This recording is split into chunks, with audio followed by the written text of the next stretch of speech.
Buenas tardes, a nosotros nos corresponde el capítulo 2 que habla de leyes y teorías de la biología de Pablo Lorenzano, presentado por Brian Franco, Carlos Vázquez y quien les habla Catalina Díaz. Como introducción nos plantean el objetivo de este trabajo, que es abordar las problemáticas de las leyes y las teorías en la biología, ya que la biología es una ciencia empírica que posee teorías y estas teorías a su vez poseen leyes. Sin embargo, para algunos la biología no posee leyes ni teorías genuinas ni puras. Incluso algunos llegan a concluir que la biología no es una verdadera ciencia o que es de calidad inferior a lo que es física y química.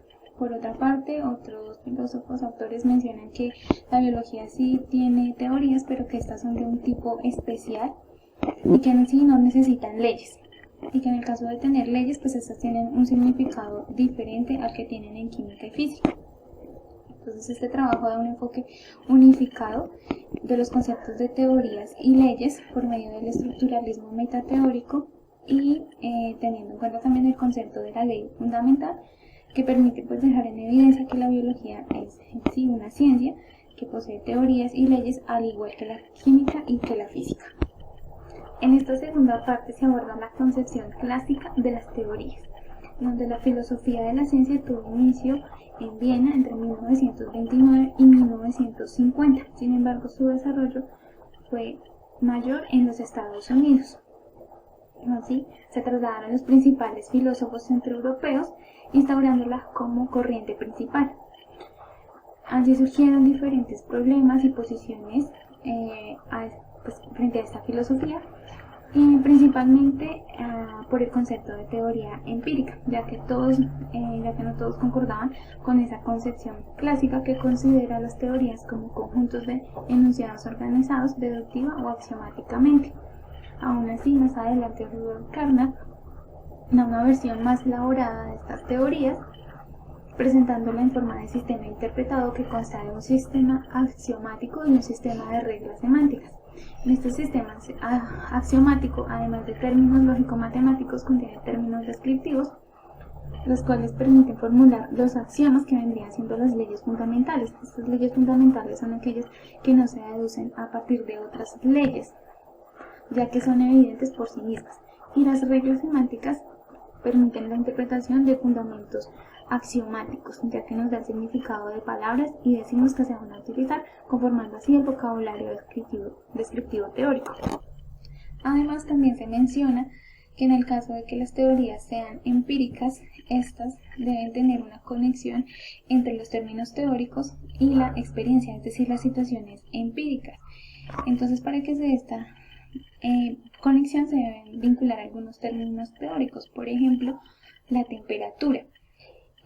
Este término se va a conectar con los términos descriptivos que vienen siendo las observaciones directas. Para este ejemplo sería ascender y líquido, lo cual forma el enunciado de: al aumentar la temperatura asciende la columna de líquido, dando así una interpretación empírica. Este enunciado forma parte de lo que vendría siendo las reglas de correspondencia. Esta concepción que les acabo de mencionar quiso ser aplicada o tuvo lugar más bien en el campo de la biología, gracias a J.H. Woodger, el principal representante de la filosofía de la biología, quien quiso aplicar esas teorías científicas en la genética clásica, la genética mendeliana. Sin embargo, tuvo numerosas críticas por parte de diferentes filósofos quienes consideraban que su enfoque no era el correcto, ya que era muy general. Aún así, otros autores continuaron con su propuesta, aplicándola en la biología evolutiva. Esta tercera parte nos habla sobre el concepto clásico de ley, donde las leyes son un componente esencial de los axiomas, ya que proporcionan explicaciones científicas. Esto es conocido como modelo de cobertura de Carl Henry. Debido a la importancia de las leyes, se hace necesario elucidar la noción metacientífica de ley por medio de enunciados de forma legal que deben contener la característica de tener enunciados de leyes verdaderas y con excepciones de la verdad. Por eso todo enunciado de ley fundamental es un enunciado legaliforme, pero no todo enunciado legaliforme es un enunciado de ley fundamental. Adicionalmente, estos enunciados deben ser universales, ilimitados en tiempo y espacio, sin designaciones, y deben contener términos generales.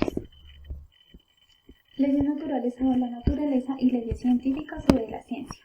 Estas expresiones se consideraban sinónimas, que tenían un mismo significado y que eran intercambiables. Sin embargo, hay que hacer una distinción en ellas debido a que tienen enfoques diferentes.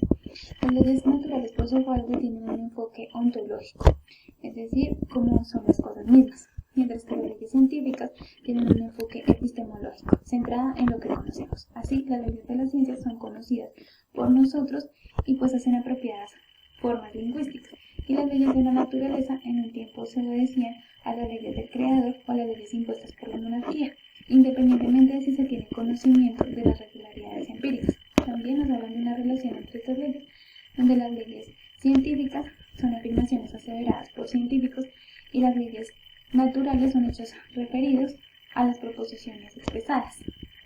En la naturaleza de las leyes nos hablan de que en general se pueden distinguir tres tipos de análisis de leyes. En las primeras mencionan que no hay necesidades en la naturaleza, esto teniendo en cuenta nuestro conocimiento, es decir, la ciencia. En el segundo nos hablan de una aceptación de algún tipo de necesidad de la naturaleza, pero esta es independientemente del conocimiento. Y en la tercera, esta comparte el pensamiento de los realistas, un pensamiento antihumeano, pero rechaza la idea de que las leyes son generacionales. También menciona que si se quiere tener un concepto de ley científica, el más apropiado es el de ejemplo, que caracteriza las leyes considerando los enunciados generales. A continuación les presento los argumentos en contra de la existencia de las leyes en biología. El primero es SMART y la universalidad. Él propone un concepto que denomina ley en sentido estricto, que es aplicable a las leyes de física y química. Él analiza las leyes en la biología para saber si esta ley de sentido estricto se cumple en estas leyes, y llega a la conclusión de que en la biología no hay leyes.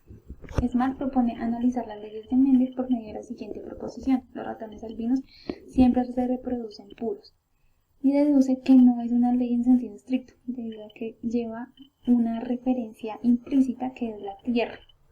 Por lo tanto, no hay una certeza de la validez fuera del restringido ámbito espacial de la Tierra. Además, menciona que la ley de la segregación mendeliana no es una ley en sentido estricto, debido a que en algunas poblaciones esta ley no se segrega independientemente. Otro argumento muy discutido está basado en la llamada tesis de la contingencia evolutiva.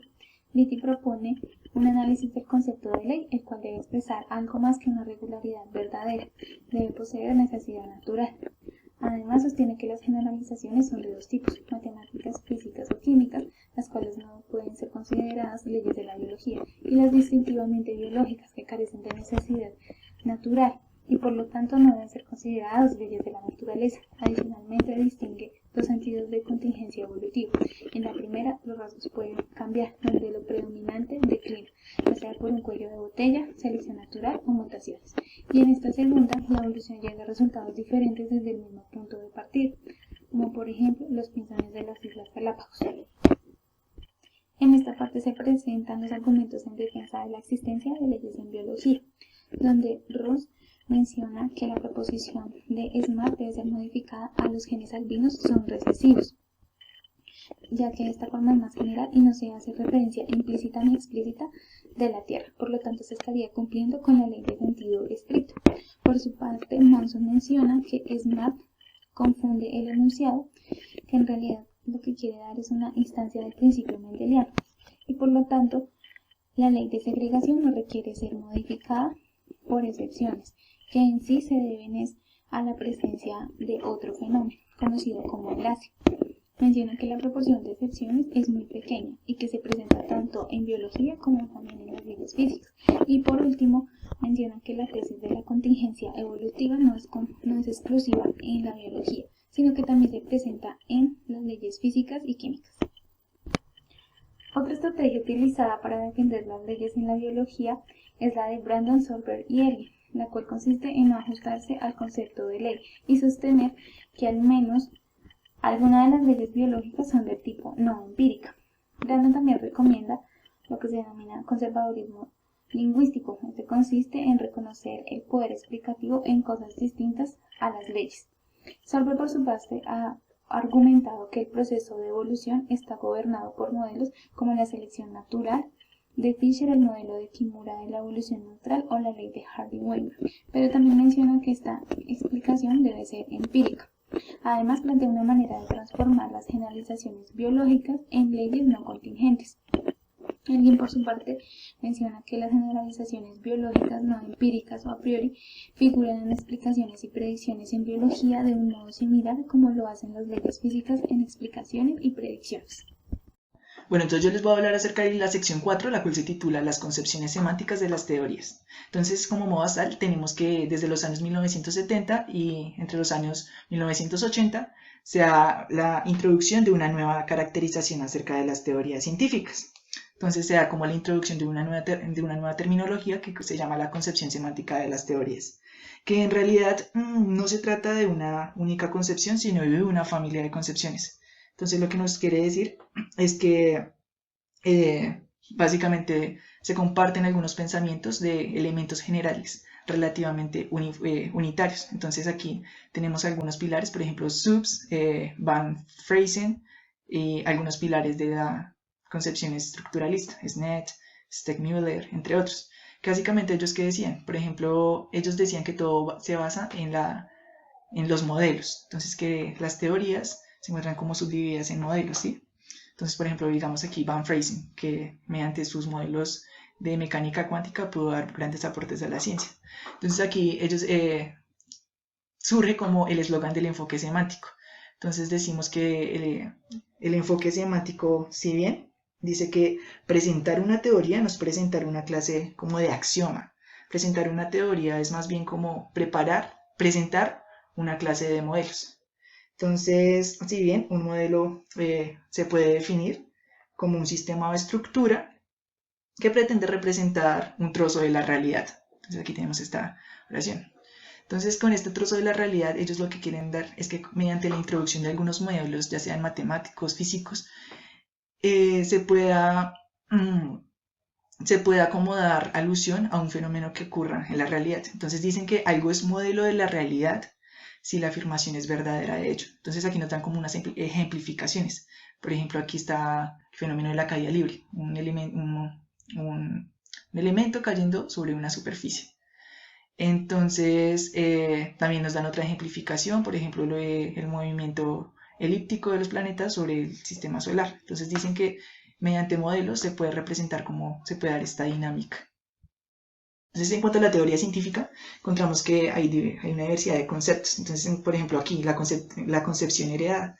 Entonces, esta sostiene que una teoría científica es como un conjunto de enunciados o proposiciones, de los cuales sí se genera como un tipo de axiomatización. Por un lado se obtienen en sí los axiomas y por el otro las deducciones lógicas. Asimismo, en cuanto a la concepción semántica, tenemos que esta, si bien como les había dicho previamente, enfatiza en la importancia de los modelos en el análisis de la ciencia, ¿sí?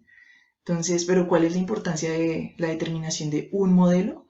Básicamente, según uno de sus principales exponentes, él menciona que es brindar identidad a dichas teorías. Entonces, aquí, como recordaréis, tenemos la concepción del modelo en concepciones semánticas. Entonces, como si bien les había dicho, es un sistema o estructura que básicamente pretende representar un trozo de la realidad. Entonces se encuentra constituido por unidades de diverso tipo y realiza teoría o conjunto de axiomas para llegar para presentar el dicho trozo de la realidad. Bueno, entonces ahora les voy a hablar acerca de la sección 5, la cual nos habla de la noción de la ley fundamental en la concepción estructuralista de las teorías. Entonces, para esto primeramente quiero aclararles que todavía no existe un contexto o un concepto satisfactorio acerca de la ley en las ciencias biológicas, la ley científica. Entonces, que como que hay mucha ambigüedad en cuanto a esto. Entonces, pero que hasta el momento los criterios que hay que tener en cuenta para determinar una ley fundamental encontramos que son 4. El primero es el carácter arrasaimado o sinóptico, que básicamente quiere decir que la ley presenta las partes principales de un tema de una manera muy clara, rápida y resumida. teniendo así cualquier formulación correcta de ley e inclusión de todas las temáticas asociadas a ella. Posteriormente tenemos el otro criterio, que es que valga en todas las aplicaciones intencionales de la teoría. Básicamente, en resumen, ¿qué quiere decir? Que tenga universalidad. Aquí tenemos el carácter cuasigésimo, que lo que denota es que las leyes fundamentales tienen que ser altamente abstractas, esquemáticas, lo suficientemente vacuas, ahí como dice, o vacías, y sí, su ocurrencia tiene que ser esencial en términos propios. Finalmente tenemos el papel sistematizador. Si bien este papel sistematizador menciona que las leyes fundamentales deben posibilitar la inclusión, la aplicación y la aplicación de diversas aplicaciones a distintos como sistemas empíricos. Bueno, ahora vamos a hablar sobre esta subsección, que es la universalidad, necesidad y prioridad de las leyes de la biología. Entonces aquí partimos de una cita, o sea, que dice que cuando los filósofos discuten o tratan leyes acerca de la naturaleza, ellos siempre mencionan o tienen en cuenta lo que es la universalidad y necesidad. Para ellos las leyes siempre se aplican en todo momento y lugar, y además son necesarias. Pero entonces aquí seguimos partiendo de lo que es un concepto estructuralista. Entonces, desde un concepto estructuralista vamos a tener en cuenta el pensamiento de Van Fraasen. Entonces, él dice que primeramente no es necesario que las leyes fundamentales de las teorías posean un alcance ilimitado, o sea, que no sean universales, y que además, si bien en consecuencia no sean aplicables en todo momento y lugar. Entonces, él dice que básicamente las leyes no son innecesarias, universales y empíricas. Él dice que él puede expresar esto mediante otra categoría, o sea que la categoría ley no es importante, que todo lo podemos expresar mediante lo que correspondiente a los modelos. Entonces, que él dice que tanto en ciencias biológicas como físicas, lo importante es el establecimiento de modelos como base para el entendimiento para la dinámica de estas ciencias. Bueno, entonces en esta sección vamos a hablar acerca de las leyes y las teorías en la biología, en el caso de la genética clásica de poblaciones. Entonces aquí lo que nos querían dar a entender es como una discusión acerca de las problemáticas y las teorías en las leyes que se han postulado en el ámbito biológico. Entonces ahí como que en la parte del encabezado nos mencionaban que varios autores sí han tratado de llevar a cabo unas reconstrucciones en cuanto a la ley fundamental que se ha establecido en la genética de poblaciones.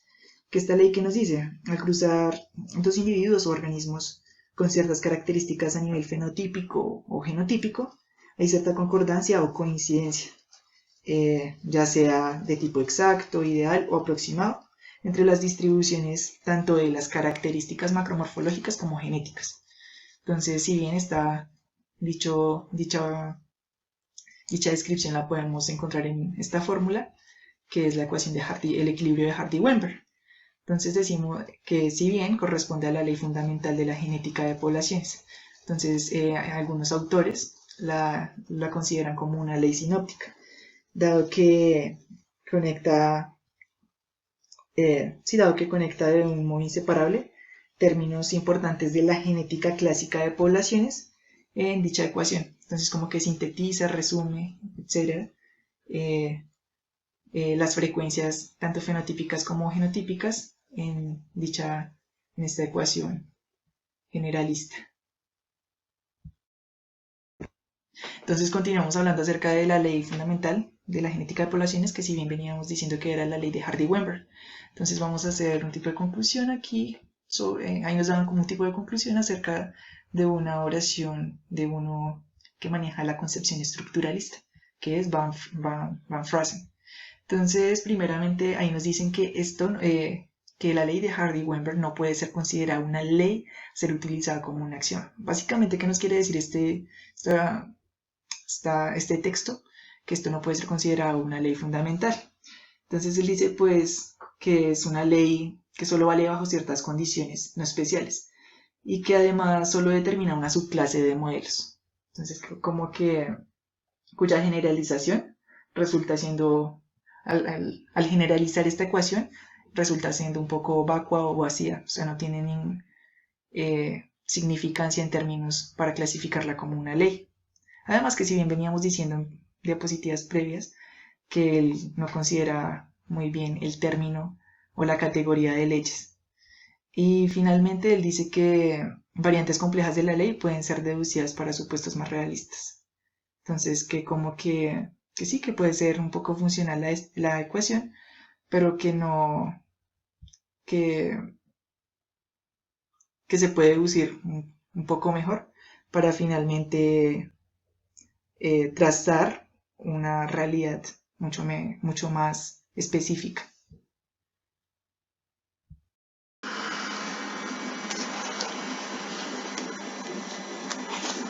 Bueno, a continuación les voy a exponer sobre el artículo titulado Papel que desempeñan las teorías en la biología, escrito por Barbara House.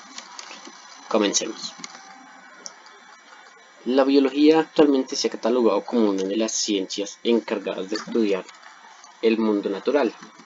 Generalmente la biología se rige mediante el planteamiento de teorías.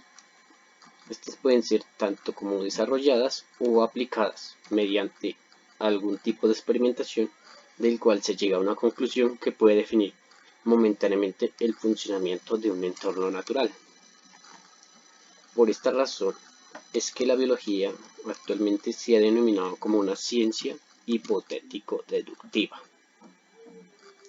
La información sobre las teorías en los libros es muy escasa, pero el trabajo que se ha realizado ha dado grandes avances, ya sea tanto como en el campo de la taxonomía, morfología animal y vegetal, y el estudio natural.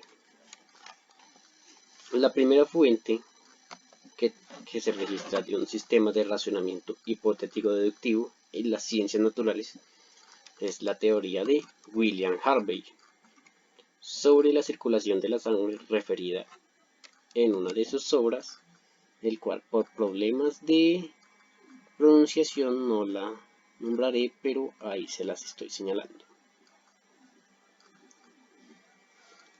Y es por este motivo que hoy en día se le considera a la biología como una ciencia teórica. En la actualidad se usa el método científico planteado por Francis Bacon, el cual consistía en unos sencillos pasos en los cuales eran la recolección de datos, clasificación de datos. Si estos dos postulados anteriores se cumplían, entonces se cristalizaría una ley general del cual la naturaleza debería cumplir. Para estas conclusiones se puede emplear dos métodos, ya sea tanto el método inductivo o el método hipotético deductivo. Bueno, el método inductivo presenta serios defectos. Uno de ellos es que la decisión en la recolección de la información precisa de una teoría preexistente. Así, debemos mantener una información anterior para la formulación de la teoría utilizando un método inductivo. Otro sería: la afirmación no puede derivarse de un número limitado de nuevas observaciones. No podemos establecer una teoría con una limitación en las observaciones, es lo que nos quiere decir este método. Y el método hipotético deductivo, las no aceptaciones pueden presentarse por serias dificultades filosóficas, pero aún así sigue siendo este el método más ampliado para el desarrollo de una teoría. En los diccionarios encontramos distintas definiciones de teorías. En el diccionario de la Real Academia Española tenemos que una teoría se define como un conocimiento especulativo considerado independientemente de toda aplicación. Y en el diccionario de Julio Casares se define como una ley o sistema de leyes que deducen de la observación de ciertos fenómenos científicos y sirven para relacionarlos y explicarlos. Las líneas de razonamiento. Las teorías se pueden estructurar a partir de 3 tipos de líneas de razonamiento. Entonces, la primera de ellos tenemos que es haciendo uso de los hechos para corroborar los correspondientes postulados. La segunda sería utilizar los hechos y los postulados para explicar hechos relacionados. Y otra sería utilizar los hechos y postulados para prescindir de nuevos hechos. Consecuencias didácticas. La forma de enseñanza de las teorías dificulta la tarea. En los libros no se proporciona una estructura adecuada, ocultando varios caracteres de los cuales, si se explicaran a cierta profundidad, facilitarían la tarea. Mapas conceptuales. El uso de mapas conceptuales es una buena estrategia, ya que obligan a realizar conexiones entre los postulados que ofrecen la literatura, ya que estos libros presentan estas teorías de una manera de una regresión lineal. Reexaminar los contenidos de las teorías con importancia. Esto se hace con el fin de plantear una importancia para dichas teorías, identificar sus hechos y buscar sus postulados y la formulación de postulados. Una vez cuando las personas tengan todas las bases y un conjunto de hechos, el planteamiento de postulados se haría de una manera mucho más accesible. Bueno, en resumen, se debe emplear un modelo de pensamiento racional en la formulación de teorías. Esto con el fin para que tengan mejor validez y saber cuál es la importancia, tanto ya sea como de la biología como ciencia hipotético-deductiva o ciencia descriptiva, y abordar los temas desde la raíz para que estos hechos se puedan entender con un mejor detenimiento y así plantear si es o no verdad lo que está sucediendo con dicha teoría. Bueno, muchísimas gracias por su atención.